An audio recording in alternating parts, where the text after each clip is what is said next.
Cards on the Table, Chapter 1. My dear Mr. Poirot. It was a soft, purring voice, a voice used deliberately as an instrument. Nothing impulsive or unpremeditated about it. Hercule Poirot swung around. He bowed. He shook hands ceremoniously. There was something in his eye that was unusual. One would have said that this chance encounter had awakened in him an emotion that he seldom had occasion to feel. My dear Mr. Shaitana, he said. They both paused. They were like duelists. Around them, a well-dressed, languid London crowd eddied mildly. Voices drawled or murmured. Darling, exquisite, simply divine, aren't they, my dear? It was the exhibition of snuff boxes at Wessex House. Admission 1 guinea in aid of the London hospitals. My dear man, said Mr. Shaitana, how nice to see you. Not hanging or guillotining much just at present.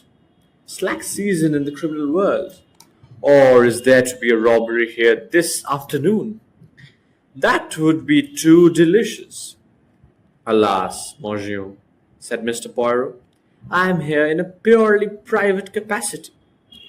Mr. Shaitana was diverted for a moment by a lovely young thing with tight poodle curls up one side of her head and 3 cornucopias in black straw on the other.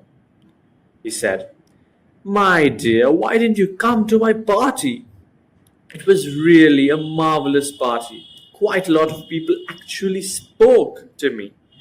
One woman even said, How do you do? And goodbye, and thank you so much.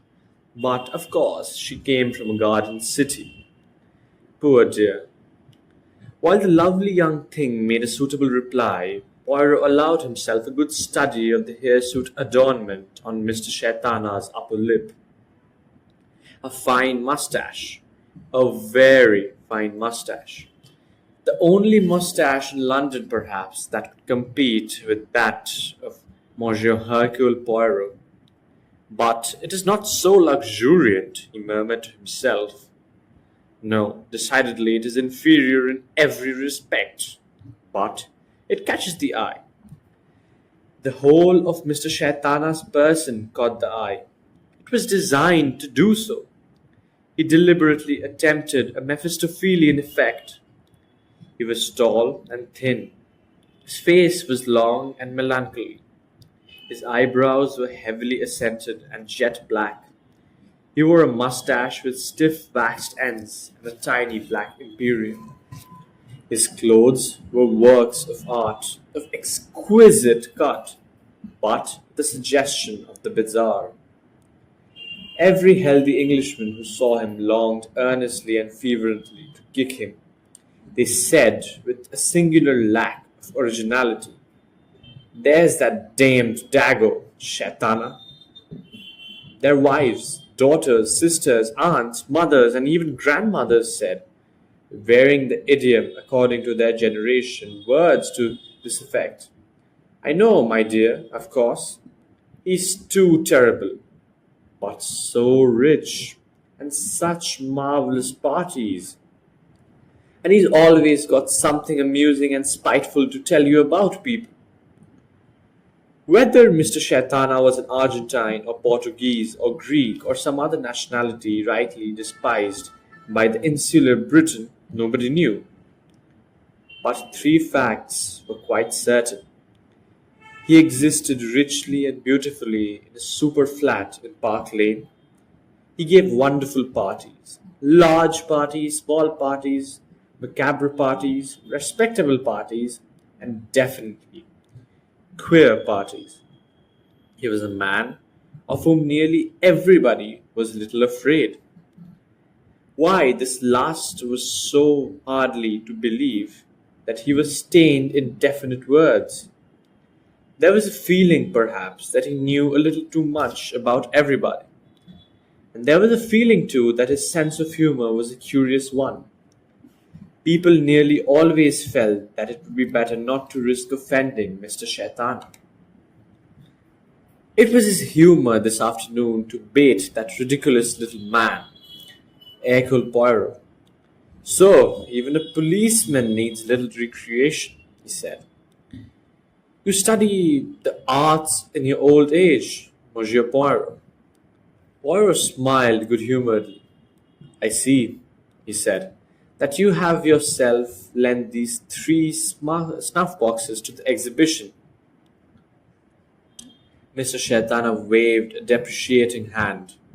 One picks up trifles here and there. You must come to my flat one day. I have some interesting pieces. I do not confine myself to any particular period or class of object. Your tastes are Catholic, said Poirot, smiling. As you say. Suddenly, Mr. Shaitana's eyes danced. The corners of his lips curled and his eyebrows assumed a fantastic tilt. I could even show you objects in your own line, Monsieur Poirot. You have then a private black museum? Bah! Mr. Shaitana snapped disdainful fingers. The cup used by the Brighton murderer, the jemmy of a celebrated burglar. Absurd childishness. I should never burden myself with rubbish like that. I collect only the best objects of their kind. And what do you consider the best objects, artistically speaking, in crime? Inquired Poirot. Mr. Shaitana leaned forward and laid two fingers on Poirot's shoulder. He hissed his words dramatically. The human beings who commit them, Mr. Poirot. Poirot's eyebrows rose a trifle. Aha, I have startled you, said Mr. Shaitana. My dear, dear man, you and I look on these things as from poles apart. For you, crime is a matter of routine, a murder, an investigation, a clue, and ultimately, for you, undoubtedly an able fellow, conviction. Such banalities would not interest me. I am not interested in poor specimens of any kind. And the caught murderer is necessarily one of the failures. He is second rate. No. I look on the matter from the artistic point of view. I collect only the best. The best being?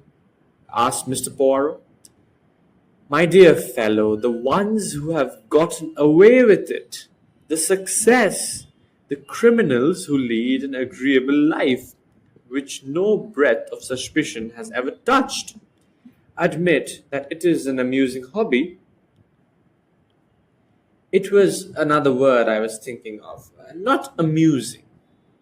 An idea, cried Shaitana, paying no attention to Poirot. A little dinner. Dinner to meet my exhibits. Really, that is a most amusing thought. I cannot think why it has never occurred to me before. Yes, yes, I see it all. I see it exactly. You must give me a little time. Not next week. Let's just say the week after next. You're free? What day should we fix? Any day of the week, next after next, would suit me, said Poirot with a bow. Good. Let's just say Friday. Friday, the 18th. That will be. I will write it down at once in my little book. Really, the idea pleases me tremendously. I am not quite sure if it pleases me, said Poirot slowly. I do not mean that I am insensible to the kindness of your invitation. No, not that. Shaitana interrupted him. But it shocks your burgess sensibilities. My dear fellow, you must free yourself from the limitations of the policeman mentality. Poirot said slowly, It is true that I have an attitude to murder. But, my dear, why? A stupid, bungled, butchering business. Yes, I agree with you, but murder can be an art. A murderer can be an artist. Oh, I admit it. Then, but he still is a murderer.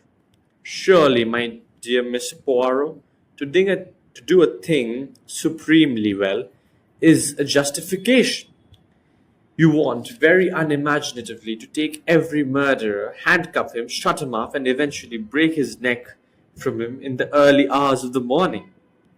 In my opinion, a real successful murderer should be granted a pension out of the public funds and asked out to dinner. Poirot shrugged his shoulders. I am not as insensitive to art in crime as you think. I can admire the perfect murderer. I can also admire a tiger, that splendid tawny striped beast. But I will admire him from outside his cage. I will not go inside. That is to say, not unless it is my duty to do so. For you see, Mr. Shaitana, the tiger might spring. I see. And the murderer might murder, said Poirot gravely. My dear fellow, what an alarmist you are.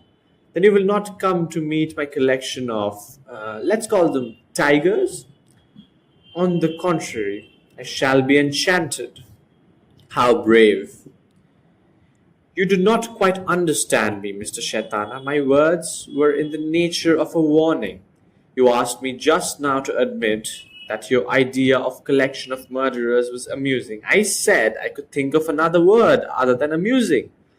That word was dangerous. I fancy, Mr. Shaitana, that your hobby might be a dangerous one. Mr. Shaitana laughed. A very Mephistophelian laugh, he said. I may expect you then on the 18th. Poirot gave a little bow. You may expect me on the 18th. I shall arrange a little party, mused Shaitana. Do not forget, 8 o'clock. He moved away. Poirot stood a minute or two looking after him. He shook his head slowly and thoughtfully. Chapter 2. The door of Mr. Shaitana's flat opened noiselessly. The grey-haired butler drew it back to let Poirot enter. He closed it equally noiselessly and deftly relieved the guest of his overcoat and hat. He murmured in a low, expressionless voice, What name shall I say? Monsieur Hercule Poirot. There was a little hum of talk that eddied out into the hall as the butler opened a door and announced, Monsieur Hercule Poirot. Sherry glass in hand, Shaitana came forward to meet him. He was, as usual, immaculately dressed. The Mephistophelian suggestion was heightened tonight. The eyebrows seemed accentuated in their mocking twist. Let me introduce you. Do you know Mrs. Oliver? The showman in him enjoyed the little start of surprise that Poirot gave. Mrs. Ariadne Oliver was extremely well known as one of the foremost writers of detective and other sensational stories. She wrote chatty, if not particularly grammatical, articles on the tendency of the criminal, famous crime passionels, murders for love, murders for gain. She also was a hot-headed feminist, and when any murder of importance was occupying space in the press, there was sure to be an interview with Mrs. Oliver, and it was mentioned that Mrs. Oliver had said, Now, if a woman were to be the head of Scotland Yard, she was an earnest believer in woman's intuition. For the rest, she was an agreeable woman of middle age, handsome in a rather untidy fashion, with fine eyes, substantial shoulders, and large quantity of rebellious grey hair with which she continually experimented. One day her appearance would be highly intellectual, a brow with her hair scraped back from it, and coiled in a large bun in the neck. On another, Mrs. Oliver would suddenly appear with Madonna loops, or large masses of slightly untidy curls. On this particular evening, Mrs. Oliver was trying out a fringe. She greeted Poirot, whom she had met before at a literary dinner, in an agreeable bass voice. And Superintendent Battle, you doubtless know, said Mr. Shaitana. A big, square, wooden-faced man moved forward. Not only did an onlooker feel that Superintendent Battle was carved out of wood, He also managed to convey the impression that the wood in question was timber out of a battleship. Superintendent Battle was supposed to be a Scotland Yard's best representative. He always looked stolid and rather stupid. I know, Monsieur Poirot, said Superintendent Battle, and his wooden face creased into a smile and then returned to its former unexpressiveness. Colonel Race, went on Mr. Shaitana. Poirot had not previously met Colonel Race, but he knew something about him. A dark, handsome, deeply bronzed man of 50, he was usually to be found in some outpost of empire, especially if there was trouble brewing. Secret Service is a melodramatic term, but it is described pretty accurately to lay mind the nature and scope of Colonel Race's activities. Poirot had by now taken in and appreciated the particular essence of his host's humorous intentions. Our other guests are late, said Mr. Shaitana. My fault, perhaps. I believe I told them 8:15. But at that moment the door opened and the butler announced, Dr. Roberts. The man who came in did so with a kind of parody of brisk beside manner. He was cheerful, highly colored individual of middle age. Small, twinkling eyes, a touch of baldness, a tendency to embonpoint, and a general air of well scrubbed and disinfected medical practitioner. His manner was cheerful and confident. You felt that his diagnosis would be correct and his treatment agreeable and practical. A little champagne in a convalescence, perhaps. A man of the world.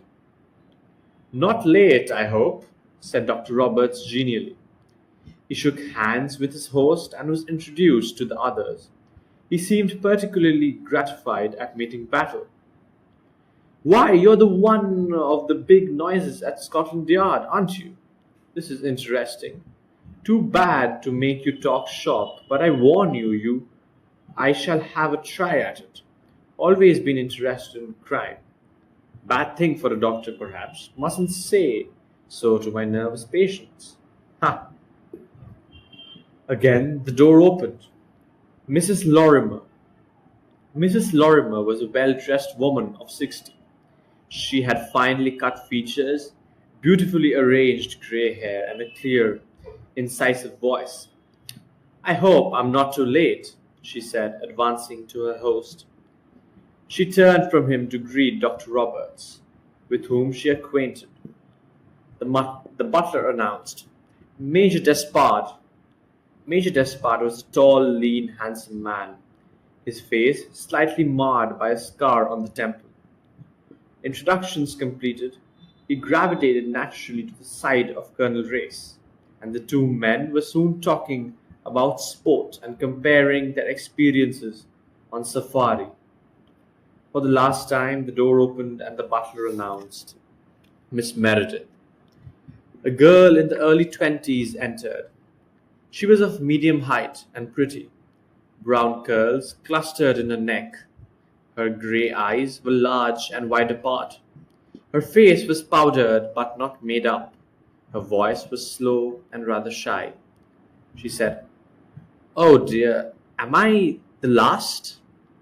Mr. Shaitana descended on her with sherry and an ornate and complimentary reply. His introductions were formal and almost ceremonious. Miss Meredith was left sipping her sherry by Poirot's side. Our friend is very punctilious, said Poirot with a smile. The girl agreed. I know. People rather dispense with introductions nowadays. They just say, I expect you to know everybody and leave it at that. Whether you do or you don't? Well, whether you do or you don't, sometimes it makes it awkward. But I think this is more awe-inspiring. She hesitated and then said, Is that Mrs. Oliver, the novelist? Mrs. Oliver's bass voice rose powerfully at that minute, speaking to Dr. Roberts. You can't get away from a woman's instinct, Doctor. Women know these things. Forgetting that she no longer had a brow, she endeavored to sweep her hair back from it and was foiled by the fringe. That is Mrs. Oliver, said Poirot. The one who wrote the body in the library? That identical one?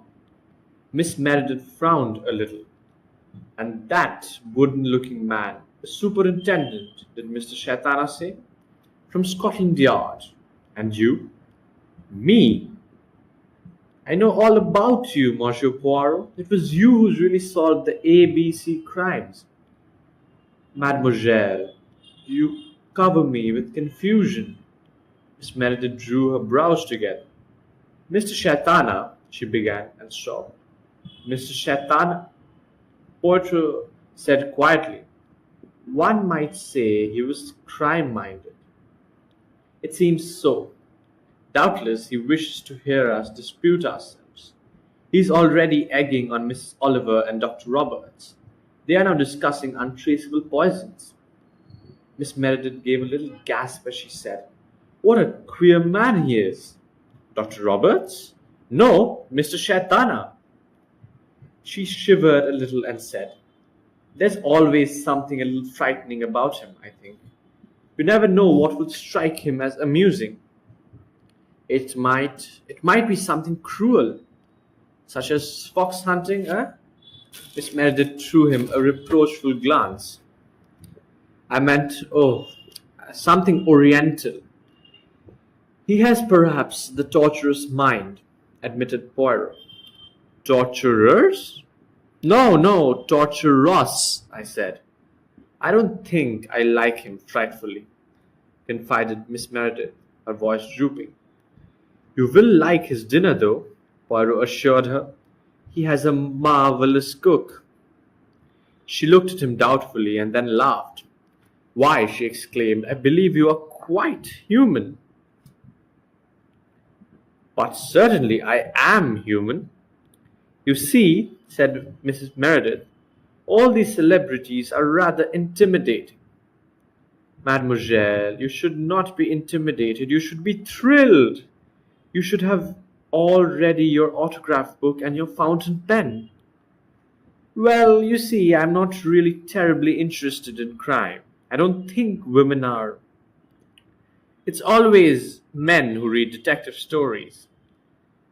Hercule Poirot sighed affectedly. Alas, he murmured, what would I not give at this minute to be even the most minor of film stars? The butler threw the door open. Dinner is served, he murmured. Poirot's procrastination was amply justified. The dinner was delicious and its serving perfection. Subdued, light, polished wood, the blue gleam of Irish glass. In the dimness at that head of the table, Mr. Shaitana looked more than ever diabolical. He apologized gracefully for the uneven number of the sexes. Mrs. Lorimer was on his right hand, Mrs. Oliver on his left. Mrs. Meredith was between Superintendent Battle and Major Despard. Poirot was between Mrs. Lorimer and Dr. Roberts. The latter murmured facetiously to him, You are not going to be allowed to monopolize on the pretty girl all yourself this evening. You French fellows, you don't waste your time, do you? I happen to be Belgian, murmured Poirot. Same thing where the ladies are concerned, I expect, my boy, said the doctor cheerfully. Then, dropping the facetiousness and adopting a professional tone, he began to talk to Colonel Race on his other side about the latest developments in the treatment of sleeping sickness.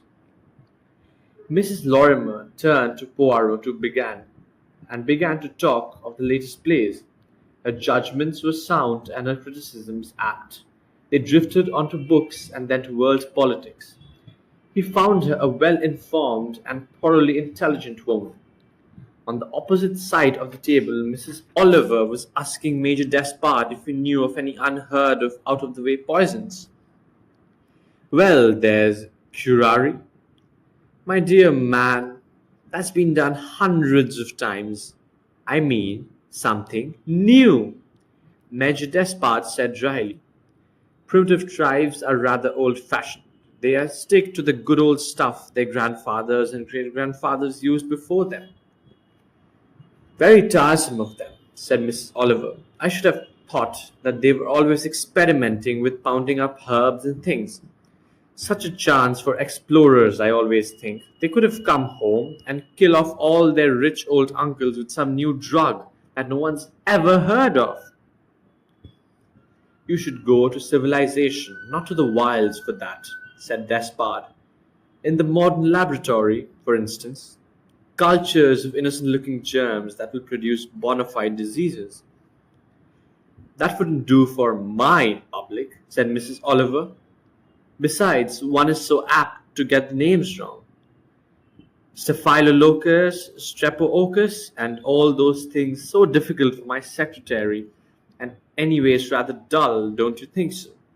What do you think, Superintendent Battle? In real life, people don't bother about being too subtle, Miss Oliver.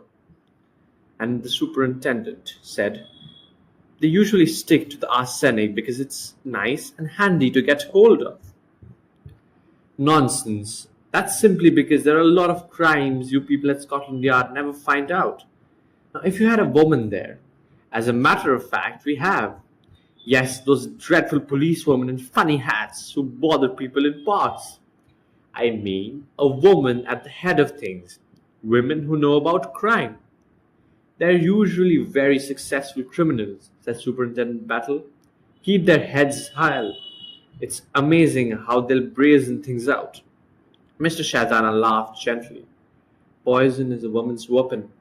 There must be many secret women poisoners never found out. Of course there are, said Mrs. Oliver happily, helping herself lavishly to a mousse of foie gras. A doctor, too, has many opportunities, went on Mr. Shatana. I protest, cried Dr. Roberts. When we poison our patients, it's entirely by accident. He laughed heartily. But if I were to commit a crime, went on Mr. Shatana. He stopped, and something in that pause compelled attention. All faces were turned to him. I should make it very simple, I think. There's always accident. A shooting accident, for instance, or domestic kind of accident. Then he shrugged his shoulders and picked up his wine glass. But who am I to pronounce with so many experts present? He drank. The candlelight threw a red shade from the wine onto his face with its waxed moustache, its little imperial, its fantastic eyebrows. There was a momentary silence. Miss Oliver said, Is it 22 or 20 past? An angel passing. My feet aren't crossed. It must be a black angel. Hello everyone, this is Suryanshu. If you enjoyed this audiobook, do consider subscribing to the channel and dropping a like. It really helps. And do turn on the notification to get notified when I post new videos. So stay tuned for the next audiobook and goodbye until next time.